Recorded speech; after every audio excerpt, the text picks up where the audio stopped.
Welcome back to Healthier Now. Today I'm delighted to be joined by B, better known by her followers as Gone Carnivore.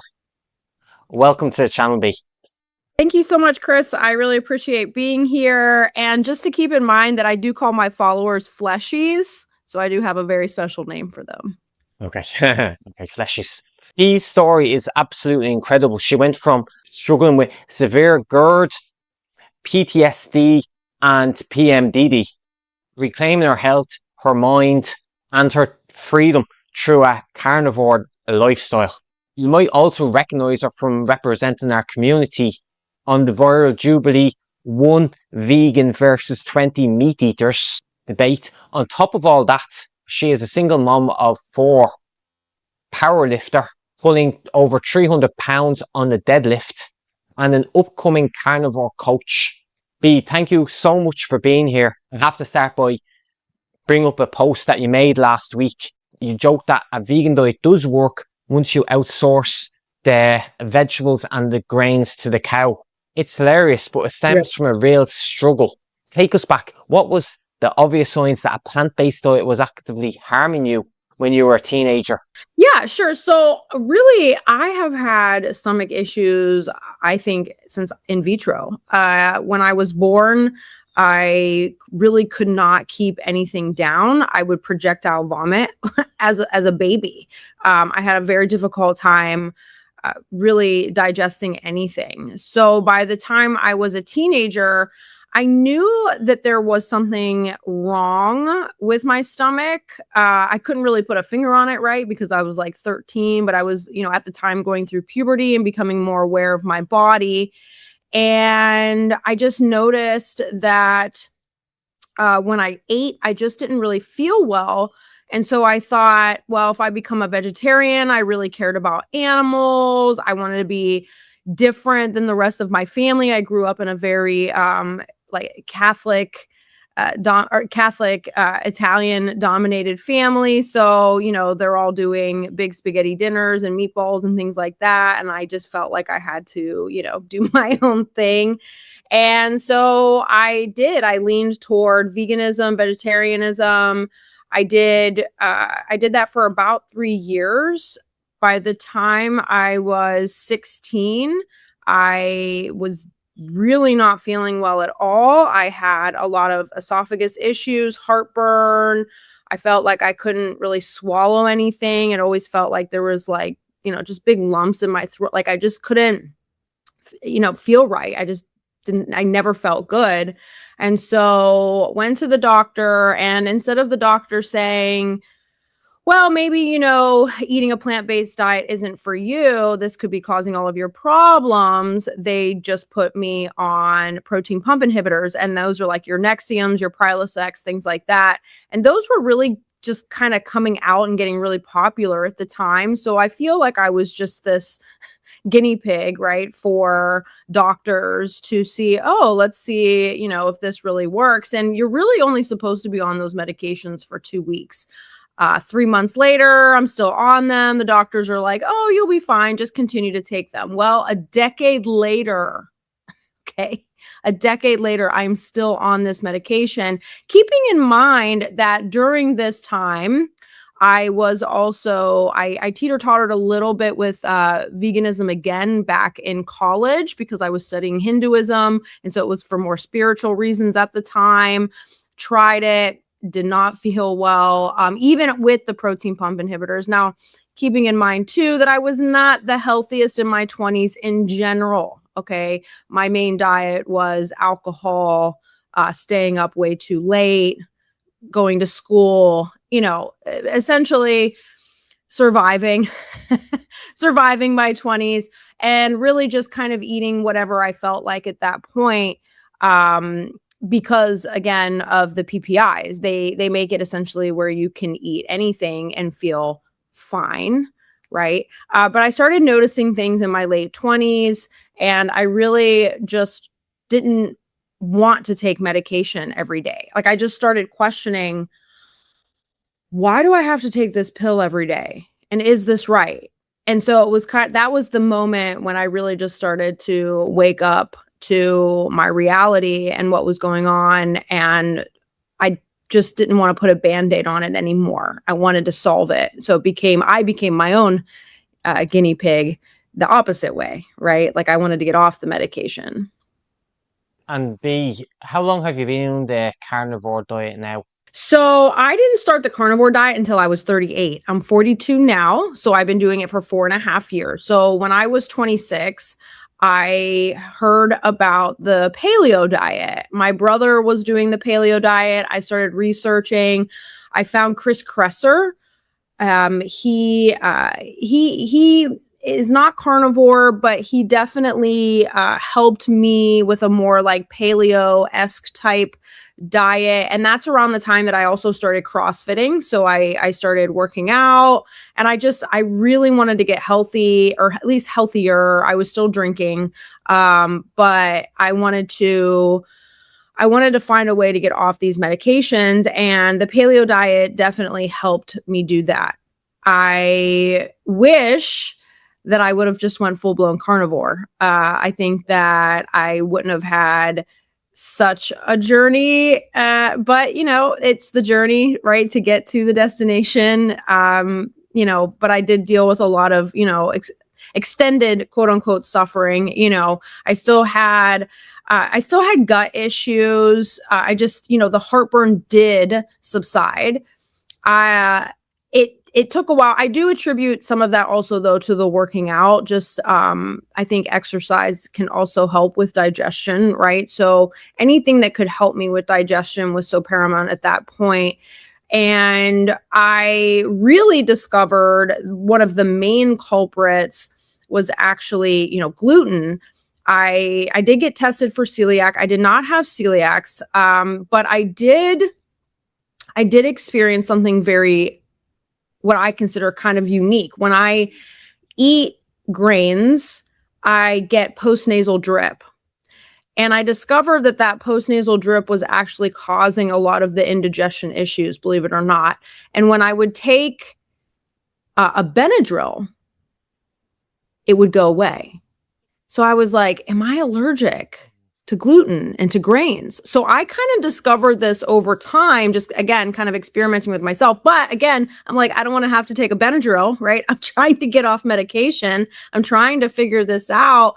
So when I stopped eating the grains, that and went paleo, that really, really, really helped. So I realized that the grains were definitely causing a lot of the problem, but I still had joint pain. I still had some digestion issues. I mean, I still have a little bit of digestion issues. I mean, I'm still healing, right? Like I was on those medications for so long. They wrecked my stomach. They made it very difficult for me. It's like almost getting like your gallbladder removed, right? People who get their gallbladder removed have a difficult time digesting animal fats. I mean, thankfully I still have my gallbladder, and that wasn't something that they did. But I've had to essentially retrain my stomach. And over time, it's gotten better and better and better with carnivore. Hands down. I don't get the postnasal drip anymore. I don't get the heartburn anymore. If I go off the diet, it will start to creep back in. So carnivore, I explain carnivore has put my GERD in remission. So I don't get any of those off symptoms that I would get when I was still paleo. And another thing that paleo did not cure, or can't say cure, but like I believe it was still causing a lot of inflammation, and carnivore essentially put my all of my joint pain into remission for the most part. Now, I was in a car accident when I was younger, so I have some C5, C4 issues here in my neck. That's just something caused by living life, and I'm a power lifter, so I have to be, careful with that. And I do actually go to a chiropractor now, and I can tell you it's really, really helping with this prior injury. Believe it or not, I actually got into a little fender bender yesterday. And I was like, I'm trying to heal my neck, but thankfully, I'm okay. And I go to the chiropractor later on today, so I'll have them take a look and make sure everything's fine. I'm like, life just keeps lifing. But thankfully with carnivore, I do believe that all of these issues with my GERD, and then the PMDD, which is the premenstrual dysphoric disorder. I was diagnosed with that when I was actually in my mid 30s. But I know I've had it since I was a little girl, like when my period started. I've always had very, very heinous uh, period cramps, mood swings, things like that, that would just cause a lot of issues. It was mentally and physically debilitating. And I do believe that carnivore has also put a lot of those symptoms in remission, and to the point now where very rarely, if ever, do I have to take an over-the-counter, like Tylenol or something like that because of the pain. I mean, I was prescribed pain medications at one point. Doctors put me on birth control. All these, again, medication. It's going to solve everything. No. Actually, when I just eat very strict carnivore, especially in my luteal phase leading up to my period, if I eat a lot of meat, red meat, my symptoms are livable. Right. I still get a little bit of pain, but again, if I can avoid taking any kind of pain medication, anything like that, it's a good period month. So I really believe that the carnivore diet has helped me live, just plain and simple, where I don't now have to deal with these ongoing issues with heartburn, upset stomach, bloating, gas, just esophageal pain, again, the period cramps, like all that stuff. And then the PTSD, actually, I was diagnosed with PTSD this year. The incident that occurred that led up to the PTSD was that occurred last year. It was just something very traumatic that happened in my life, and it has made it, I feel like it has set me back in certain ways, of course, right? Because when you're struggling with a mental issue, it can sometimes make life a little bit more difficult. But I do believe that carnivore diet helped me actually see what was happening, that I was able to get out of the situation that I was in, and that I've been able to heal quicker because of the carnivore diet, because I was able to stay in the gym, right? Because my mind was already so disrupted that if I was eating a standard American diet or even a vegan vegetarian diet or any other diet essentially than carnivore, I don't think that I would have had the physical capacity to work out and stay in the gym the way that I did during that very tumultuous time in my life. So I stayed in the gym. I used food as my medicine. I didn't give up my faith. There was all these things that I had to do and process. And I believe that the carnivore diet helped me, just as it has with my PMDD, just as it has with my GERD. It had also helped me survive a very traumatic experience in my life. So I really attribute the diet to all of it. And that's essentially why it's, practically my personality, and why I'm such a big advocate for it. And because it really has helped me through all of these very difficult matters. Mm-hmm. Yeah, you had a lot to fight through, and you did well. And like, it's clear that's helped you so much as well. And what about, like, on a different subject as well, I want to touch on is that, like, you're on the Jubilee debate, the 20 meat eaters versus one vegan. And what I want to ask you on that is, that's usually highly edited, that show. Was there anything that you wish you had said, that they cut out? Is there anything that they cut out that you thought they should have left in? Or is there anything that you wish you'd said that you didn't say?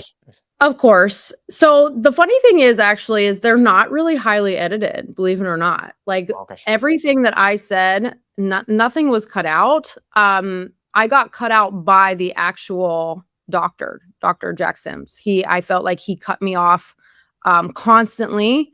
I felt the first debate I thought went pretty well because it was about my own personal experience. And I feel like I did a good job explaining essentially like, no, I can't eat this way. Like, you don't understand. Like, it doesn't work for me. I've tried it. And you can't really, I mean, you can argue that, but at the end of the day, like he's not, his whole goal was to turn as many people vegan as possible. Like it made me want to be less vegan ever again. Like I will never, like just being in his presence. And I just felt like he was so arrogant. And, it was a very one-sided debate. He got to choose the debate topics. He got to have all of his information right in front of him. The other debaters, we were not allowed to have any kind of source material. There's a part of me that wishes maybe I hadn't done as much research about vegan vegetarianism and all of that before going in. I kind of wish now that maybe I had just went in as more of myself, but I also wanted to have more scientific knowledge. So the second debate, I don't feel went as well, only because I feel like I was trying to force a topic. And really, I guess what I would have said to him now, looking back, is I would have been like, how does veganism actually solve the problem of factory farming? Because it doesn't, right? It's a moral high ground. You can stand on your soapbox, but that's where you stay. You don't actually solve anything, right? Like the only way that we actually solve these issues is you actually have to go to Capitol Hill. You have to lobby. You have to do, you have to really put in the political pressure, I believe. And I don't think that sitting like most vegans are sitting behind their keyboards, essentially wishing that I get cancer, which has been said to me. And I'm like, it's so easy to say very mean, nasty things behind a keyboard.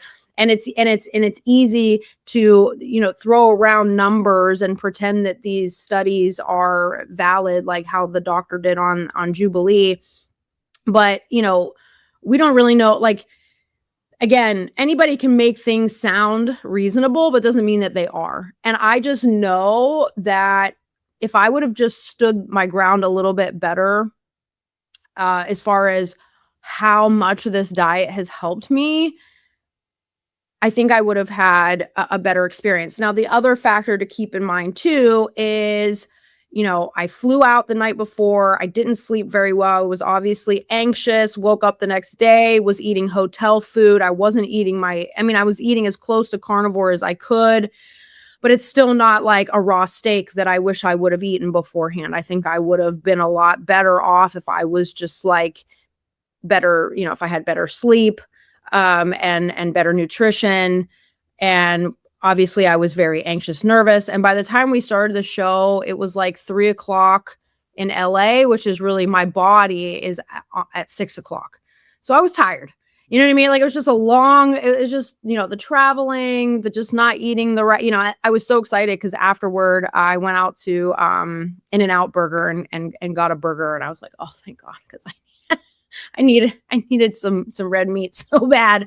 But overall, I mean, it's kind of a setup, and it's funny to me because I went through just recently, I decided, I'm like, I'm going to look at all the comments on this video. And of course it's all vegans saying, oh, he's so fantastic. And oh, the meat eaters were so blah, blah, blah, nothing really nice to say about the meat eaters. And I'm just thinking to myself, like, first of all, of course it's all vegans sitting behind the computer screen validating this. I mean, this is such a setup.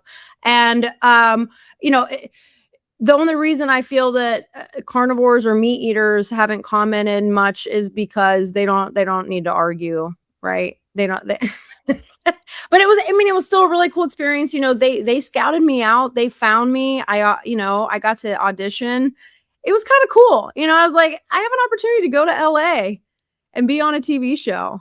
Yeah, I'm going to go do that. You know what I mean? So it was kind of, one of those things too, where I kind of knew that it wasn't going to be like this authentic experience, right? Like it's television, it's Hollywood at the end of the day, right? So yeah. But thankful for the experience, right? Very thankful for the experience and very appreciative of Jubilee for having me on. But yeah, The vegans still wore Doc Martens, and I don't care if they were made out of plastic, but Doc Martens are a leather company, and so he's still supporting a leather company, and I will die on that hill if I have to. Yeah, hypocritical. Yeah. And you're saying that you eat like raw steaks. What else would you eat? Like, what's your, I know you're saying you're a mammal 4 and that like, and what would they eat then, your kids? What would they eat? And how do you cut the temptation of having like pantry, like kid-friendly options in the pantry dish? Yeah, so my kids, they do not eat carnivore. We do make meat though. The base of their diet, you know, I always tell them, you know, you got to have your meat. I don't force them to eat vegetables, so I'm a really cool mom in that way. My kids don't really eat vegetables, but they do eat fruit, and they do eat grains, and they do have, you know, ice cream and stuff like that, like normal kids. But I do try to make meat the main you know, meal, the main food on their plates for their meal. And you know, so my one daughter, my 9-year-old, all my kids are adopted, and my 9-year-old, she has very severe nearsightedness, and her last eye doctor appointment, she has to go see a special eye doctor, and he actually said that her eyes got better. And I attribute that to us eating a bunch of shrimp and meatballs. Like, I know that making meat and animal protein, the priority on her plate, has made it where her eyesight has actually gotten better, which the doctor was like, that's not very common for what she has and like what she, you know, so the fact that we have been able to do that, making meat the main food on her plate, has really, again, it's just another way of proving that we really do need to eat animal protein. Now, I understand not everybody's the same. Not everybody has to eat a very strict carnivore diet. That's me. I have to. Like, I drink coffee. I need to stop at some point. Like, I know that it's still wrecking my gut. Like, it's just, I'm one of those people. And I don't think that maybe everybody is like me, and that's okay. And not everybody has to be. It depends also what their goals are, right? But for me, beyond like weight, like, of course I like the way that I look now being a carnivore, and I'm a power lifter, so I work out a lot, and the aesthetics are very, very nice, don't get me wrong, but ultimately I'm one of those people that if I go off the diet, I'm not good, I'm sick again, right? Where I understand that people can make meat the main food on their plate, but maybe they can still eat some other foods and feel fine. But for me, that doesn't work. So yes, I am a raw carnivore as well. I don't always eat raw, but I do tend, like, before I was eating maybe raw meat like twice a week, but I've actually upped it to like 4 or 5 times a week. Especially right after I work out, I like to get some shredded beef, and I will just eat shredded beef, maybe crack a couple raw eggs, eat those. I just find that raw meat actually sits in my stomach the best. I actually feel the best after I eat raw meat. And so that works for me. So I will make like ground meat balls, like ground meatballs. I buy this like shredded Wagyu beef from the grocery store, straight up, not gonna lie. And I will just eat that. And as much as, I want to be able to source most of my meat from a regenerative farm, I am working on that. I am working toward that. But and my brother has a farm, and I actually process a cow out there. And at one point I was literally like, for a year of carnivore, I was just eating the cow, one of my brother's cows. So that was really nice to be able to do that. And, because again, one cow's life compared to hundreds of thousands of animals that die from monocropping, I think it's a pretty good deal, right? And not to mention all the pesticides, the hormones, like all the other stuff that they're putting in our foods. It's criminal, I feel, at this point. It's so bad. And, there's a lot of really good people, especially in the carnivore community, who are actually going to Capitol Hill, who are actually saying, stop poisoning us. So I really admire those people a lot. Appreciate them. And I'm hoping that if, things really take off with my carnivore, that I can start getting a little more involved in that as well. And I can talk a little bit about like my Carnivore Krispies adventure and how, there's an element to that, certain policies is really what it comes down to. So I tend to challenge vegans now, like, okay, cool. You hate me because I eat meat. What are you doing to stop factory farming besides just like not eating meat, which is not going to do anything? Like you're not going to solve this problem by not eating meat. It takes real action. And I do challenge them as well. They call me heartless all the time. And I'm just like, look, I have a heart. I adopted kids from the foster care system. Please don't tell me I don't have a heart. My heart just goes toward humans. And I love animals. I have a dog adopted from a dog shelter. I love animals, but like, I just believe that, in order for the world to really be a better place, is that humans need to find the right diet. Again, because I really think that it helps with your mental state, your physical state. Going back to the original point about the eyesight, people are saying like about what you're saying about your daughter has better eyesight now. I feel like, yeah, because like people say, eat carrots for the vitamin A, but that's beta carotene. That doesn't get converted well into retinol, because the word retina for your eye comes from the word retinol. So you need animal foods and animal products to get the vitamin A, because the beta carotene doesn't convert well in the body into vitamin A, the pre-form of vitamin A, retinol. And I wanted to ask you about the gym as well. You're saying that you lift 315 pounds on the deadlift. How do you notice about your results since shifting to a carnivore diet? It all came down to inflammation. The doctors told me when I went in, I was not carnivore yet. I was doing just like a gluten-free diet as best I could, but still eating a lot of like gluten-free stuff, which a lot of it has nuts or seeds, right? Which is still going to cause a lot of inflammation, a lot of omega-6s in those, which were contributing to inflammation.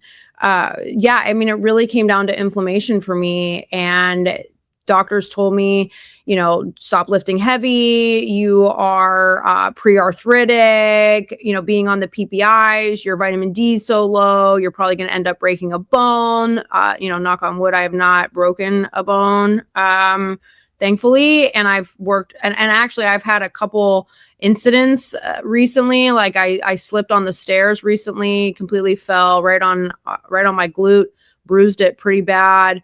But didn't break anything. So my body has been trained to be extremely resilient to injury. And I attribute that to the 15 odd years of CrossFitting and lifting heavy, and carnivore has made it where I don't have to feel like I need to go to the massage therapist every 2 seconds. Like I said, I go to the chiropractor now. This has to do with a car accident that I was in my early 20s. It's like a tweak, right? It's like the final, like, ooh, I just need to get a little bit aligned. And actually I know that it's already working, because last week I went to the gym and I back squatted 225 for 2. Now my trainer kind of had to help me with the second one a little bit, reminding me to kind of, pull my elbows forward, but he did not like have to lift me, right? Like he was just kind of there to like, go, like motivating me to move. But I mean, 2 back squats at 225, my prior 1 rep max is 235. So I'm thinking I might be at like 250 now. I mean, I'm 42. I'm a very busy person, and I still make it a point to be able to lift extremely heavy. And I'll tell you, like the next day, like typically within 48 hours, you might feel really sore. I was fine, totally fine. I didn't even feel like, I was like, man, maybe I needed to work out harder because I'm not sore enough. But that's carnivore. It just makes it possible where I can lift very heavy like that and then go into the gym the next day and be able to do another workout with total ease. There's just no issue there. I sleep better. Sleep is definitely better. I get more sunshine. I want to be out more. I think it really be isolated, right? Like when we live our lives, we're not putting ourselves in like compartments. We just kind of have to do it. And so I find that, the carnivore just makes it possible for me to be able to go lift really heavy and still go to the grocery store afterward and feed my kids and take care of them and do my job and do all my carnivore, social stuff. And, it makes it for me, it's not just the gains that I make in the gym, but it's also the ones that I can do in my day-to-day life. Makes everything possible. And you were saying offline to me that like sometimes vegans would say mean things offline, and you're giving me one or two examples. If you want to kind of go through them here, and we'll talk about one or two of them here. If you want to give us examples of what they'd say. Yeah. I got one, I guess it was 2 days ago. Facebook, their notification system and everything, I don't even know. But anyway, I just saw this, I guess he's a vegan, vegetarian, I don't know. He said, he called me a narcissistic psychopath, which is just, that's so funny to me. With an addiction, I have an addiction to promoting murder. No thanks, you can F word right off. Plants have saved my life. Okay, so we're going to deduce my entire health, to in the lens of how this guy sees me. And I truly believe, and Chris, again, this is another one of those things that, I will die on this hill. I believe that a true sign of health is being a nice person. Now, I'm not saying you're not going to come into situations where maybe you have to, defend yourself, of course, but I don't really think that you have to be nasty to do it. Perfect example, like literally yesterday, I got into a fender bender. A guy hit me from behind. Okay. I didn't say mean things to him. I didn't start screaming at him for causing an accident. I stayed very calm. We talked it through. We dealt with it the way we needed to deal with it. There were two adults in the room. Right. And I believe that when you have an optimal diet and a healthy lifestyle, you can stay calm in very high stakes, serious situations, that you can be kind to people, even when they're being nasty to you. And so my response to this guy is, cool, it saved your life to the point that you've become a mean person. Cool story, bro. That's my response. Like, I would have said, I'm so happy you found something that works for you. That's usually my response, is if something's working for you and you truly believe that it has helped your health, that's fantastic. Go you. But if it makes you a mean, nasty person, you might want to check what you're putting into your system, because I do think that for the most part, humans can be kind to one another. And the whole vegan vegetarian thing cracks me up. Humans are animals too. And there are plenty of animals in the animal kingdom that also eat a meat-based diet. My dog being one of them. For an example, simple example. Is this guy also going to hate all the animals that have to eat a meat-based diet to survive? Is he going to feed his dog a plant-based diet? Right. That's right. So that's what I'm saying. Like, I think they're missing the mark here. It's like you can be very compassionate for animals. You can even be upset with carnivores for eating them. That's fine. Okay. And I can, again, when I was vegan vegetarian, like I can empathize. That's why it's cracking me up that he called me a narcissistic psychopath, because that's actually who I dealt with when I went through my whole PTSD. That's why I'm like, that's funny to be called that, because no, I know I'm not that person. I've actually have dealt with somebody like that, and it's frightening. Okay. It's frightening. It's like Dateline frightening. um, it, I'm a very empathetic person, as a matter of fact. And I'm honestly always thinking, did I hurt somebody's feelings? I really hope I didn't hurt the feelings. When you get a little defensive, you're like, because I don't want to hurt anybody's feelings. But but at the same time, I'm not a pushover, and I'm not just gonna like stand there and let somebody, say nasty, mean things to me either. I'm gonna call them out. I'm gonna say, if plants are saving your life, but by saving your life, making you a very nasty person, and essentially telling people to F off and calling them names. And, did it really save your life? Because you sound kind of like a miserable person to me. Like, and I've told vegan vegetarians too, I'm like, I'll crack a joke and they're like, that's not, bleh. And I'm like, relax, it's a joke. Like they say laughter is the best medicine. Just laugh, man. Just like take a step back and take a deep breath. And honestly, this is like a first world problem. Okay. We're dealing with a first world problem here. Relax. Like, go eat your soy burger that you wouldn't even have if it weren't for, modern technology and fossil fuels. So just relax. Like, again, I truly believe a true sign of a healthy person is being kind. If you are kind, you got it. You got everything, because you can literally walk into any kind of situation knowing that that person is not going to change who you are, right? That when you think about it, like, a lot of these vegans have molded or shaped their personalities on so much hatred. That can't be healthy, right? Like, and God calls us to love our enemies, right? So anytime these people are mean, and sometimes they're not even vegan, sometimes it's just like, I had a woman say to me the other day, if only you thought you were as cute as you think you are. And I said, oh, if only you were as nice as me, because I definitely could have said some really mean things to her, right? But I'm just like, I'm not going to stoop to her level. I'm not going to let this person, because that's what they want you to do, right? They want you to stoop to their level. They want you to say the mean thing, so then they can say, oh, look, she's mean, she's nasty. And I'm not. I'm just not. I don't feel good if I'm mean.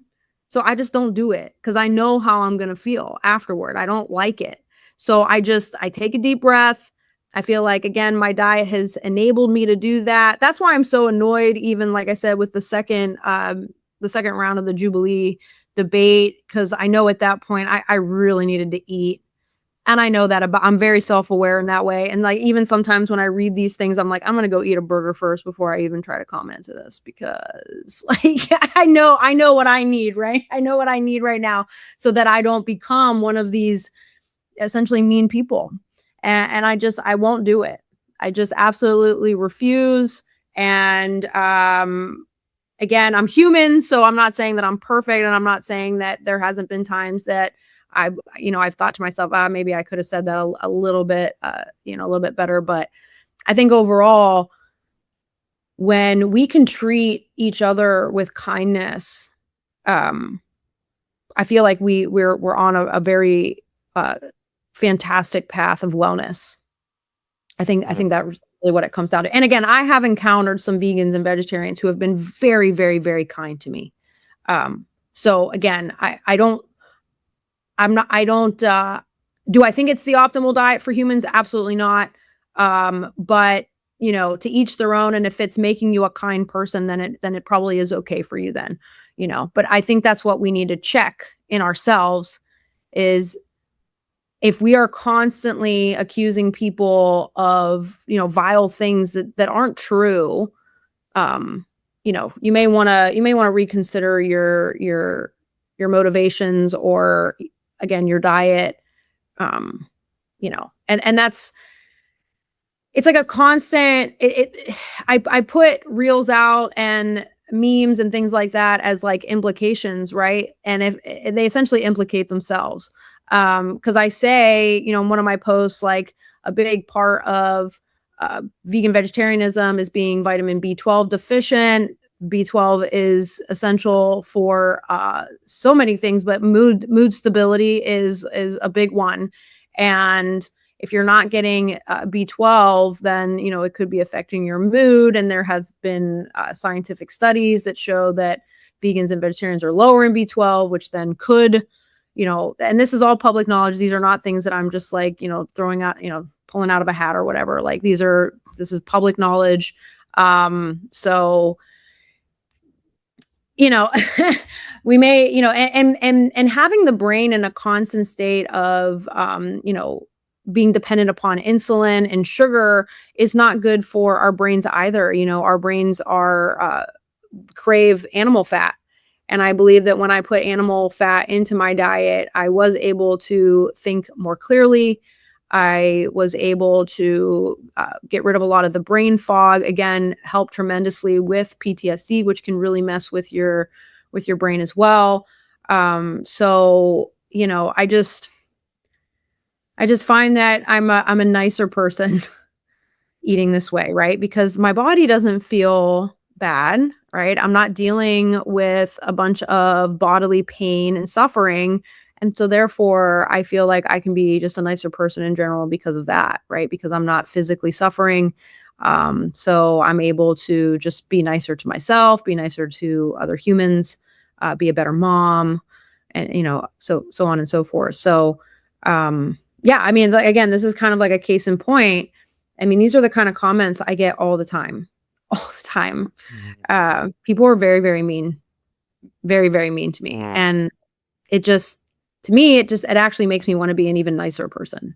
So kind of interesting. Yeah, they're looking for a reply, a reaction from you. But like when you're eating healthy, then you're not going to give that reaction to them. So they're obviously feeding on that reaction. It's like, I'm not going on vegan pages. You know, I really don't. I mean, you know, I've seen some vegan posts. I might repost it. But they don't know. Like, I'm not trying to like call them out individually in that way. I just say like, oh, you know, this could be why this person's saying this. You know, because again, gosh, you know, just that statement, oh, plants have saved my life, but you know, you can go yourself. Whew.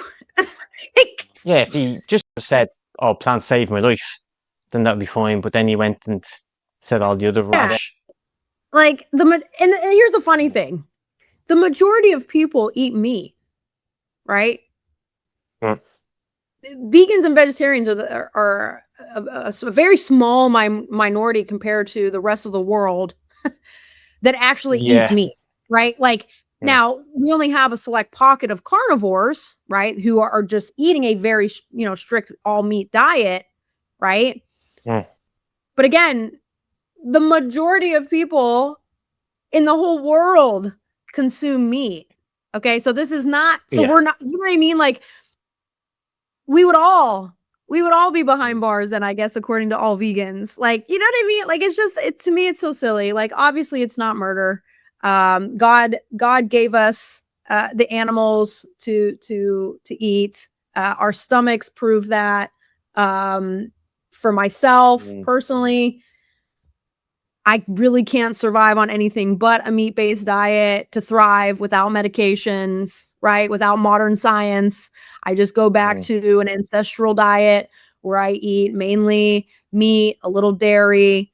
Again, coffee is like, coffee is my, you know, Achilles heel right now. You know, I need to get rid of it at some point, you know, and transition it into just like bone broth. So I did start adding actually Salter's organ butter, and I started adding it to my coffee. I love it. I love it because I feel like now it tastes a little more animal based to me. I add an egg and collagen as well, but to me, like, I still crave like that. I do. I crave meat. I do. Like, my body really, really craves it. Organs, red meat, pork. I love sausage. Oh my God. I'm like obsessed. And then my pork rinds, because, you know, I'm trying to make my carnivore breakfast snack, which is going to be a pork rind based. And I've got some moves going on with that, which is really exciting. You know, I want to bring a healthier breakfast cereal. I'm actually not allowed to say the C word. It's not, we can't say it's a cereal. So I'm just going to put it in quotes. It's like, you know, an alternative to a grain. So I'm really excited about that and bringing something healthier to Americans and hopefully the world. And, you know, so again, the logic, you know, the logic is not logically, as they would say, or however they would say it, right? Like the vegan vegetarian, again, go do that. You know, if it's working for you, I don't think that it would make you mean. If what you're doing in your life is making you a mean person, you might want to reevaluate, right? I feel like carnivore gives you it's like your sword and your shield, right? Your sword and shield is a metaphor. But I will be going up to Vermont next month. I don't know if you know who InstaFrank is, but he is one of my most favorite carnivores. He was a vegan vegetarian. His story, oh my goodness, his story is phenomenal. And he dealt with a lot of anorexia issues. I mean, this guy, his entire story is just so fantastic, to the point now where he processes sheep, and I'm going to be going up there, and my friend Eric and I are going to be processing a sheep. We're going to eat some raw sheep brain. I'm honestly a little nervous that he's going to have me eat one of the eyeballs. I don't know if that's going to happen, but you know, I am also a big believer in, if I'm going to walk the walk or talk the talk, I'm going to walk the walk. You know what I mean? I am going to actually meet my meat, and I'm going to, you know, I'm going to go through that literal process of, you know, taking the animal's life. And trust me, I'm going to tell you right now, I will cry. I cried when my brother shot the cow and the cow went down, and the cow went down very painlessly. Like it was like a boom, done, down. I still cried. You know, I cry. I say thank you. And I think it's important for carnivores, and I understand it's not for all of us, but for me, it is important for me to do that. I have to experience it so I can say, no, I don't go into this blindly. I know what I'm doing here, and it pains me too. And I always pray over it as well. I always, you know, thank it for its sacrifice. But I don't take it lightly. I don't. It'd be interesting. It'd be interesting eating raw brain, you're saying, as well, and all. You know, I haven't had brain. I've had heart. Heart is really good. But, and that was a cow's heart. So, I mean, to be completely fair, you know, I do believe you are what you eat. And so if I were to eat brain, I'm actually hoping that it will maybe be the final thing that I need for my PTSD. I really truly believe that, you know, it may help in that regard. So we'll see. But I do believe that animals were put on earth for human consumption. And that I would, you know, the best way to go about it, right, is again to try to get your meat sourced from a regenerative farm where the animals are treated better, where they have just one bad day. You know, I think that is honorable. And so, like I said, I really do try to do that. I'm not going to say I always do it, but I do try the best that I can to do that.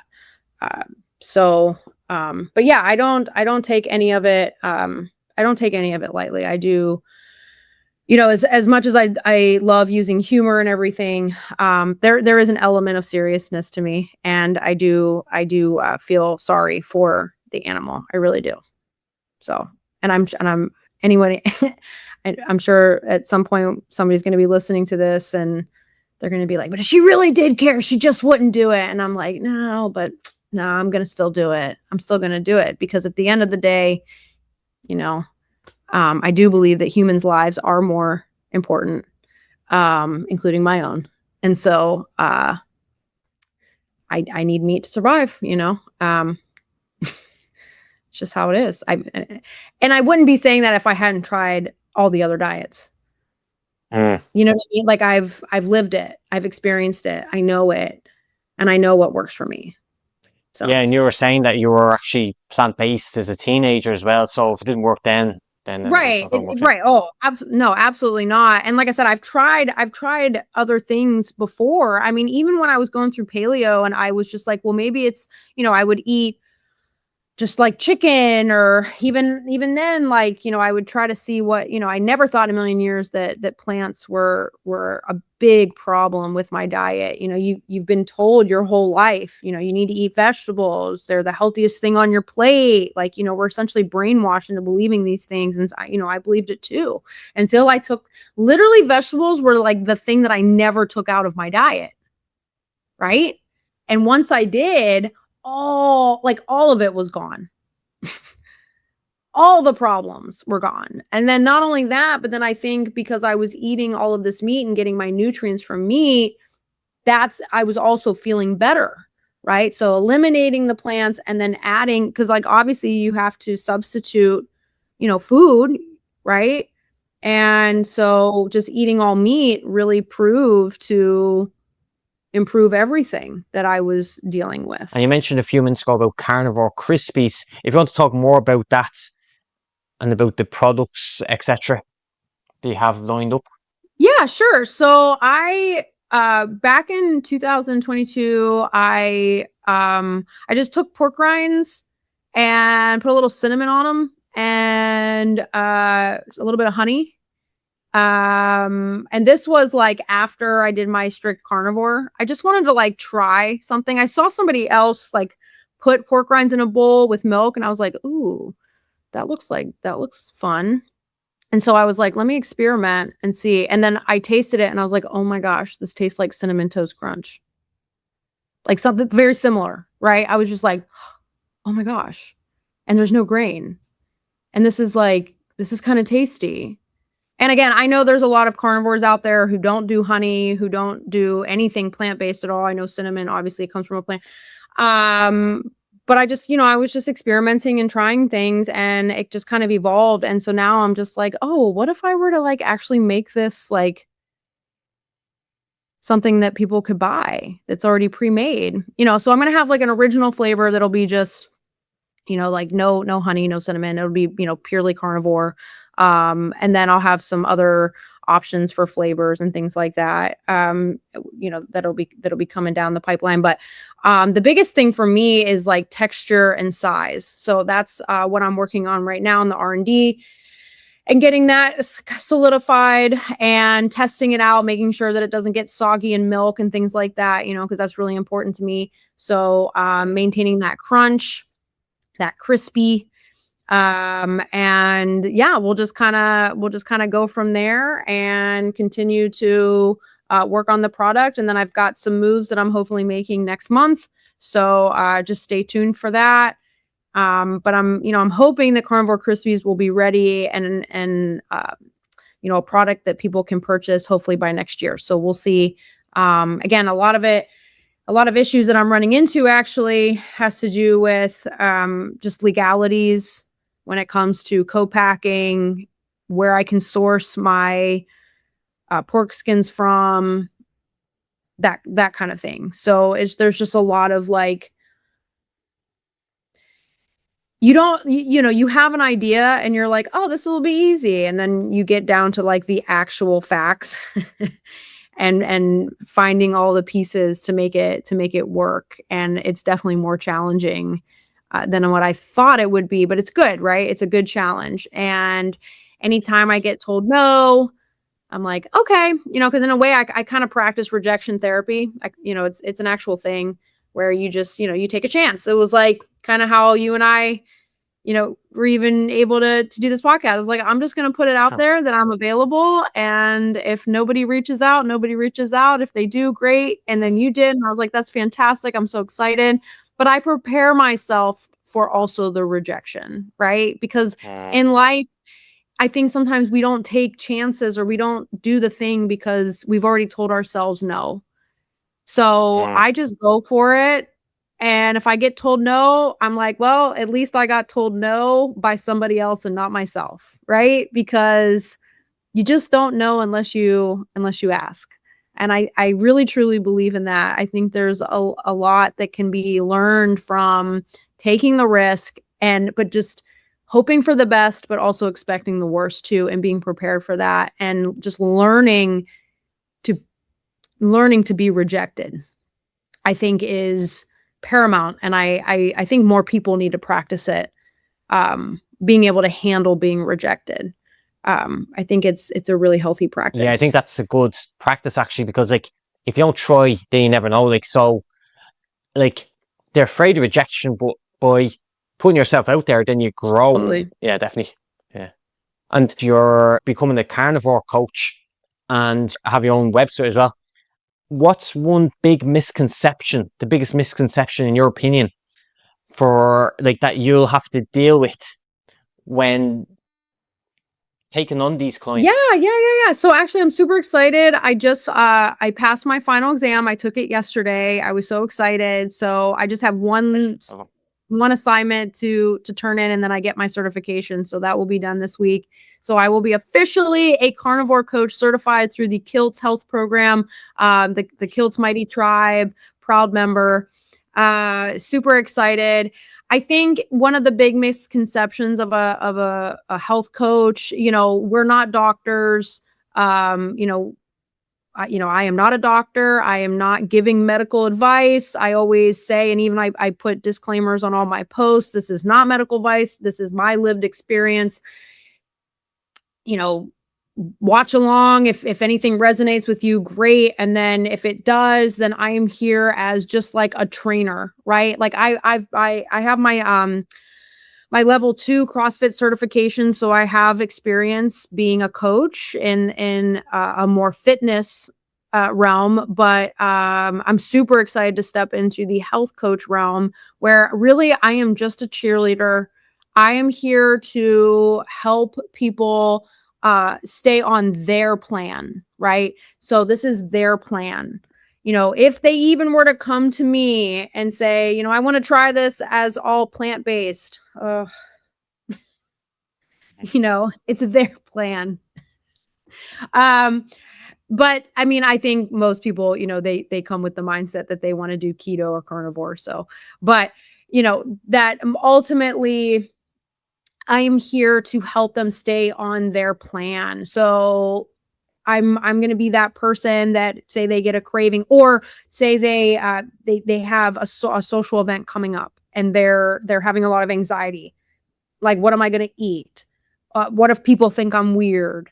How do I explain to people what I'm doing? How do I navigate, these situations? Or I have my whole family is totally against carnivore, but it's helping me so much. How do I live through that? And so like just those because like you name it, I have lived through it. I continue, I get extremely bullied online, living my lifestyle. So I feel like I can bring a lot to a client and say like, all right, this is how we're gonna get through this, right? And here are the steps, and I'm here to help you along that journey and along that way. But as far as like any kind of like diagnosis, medications, the actual food itself, of course they can ask me questions, but it does have to stay within like that health coach frame.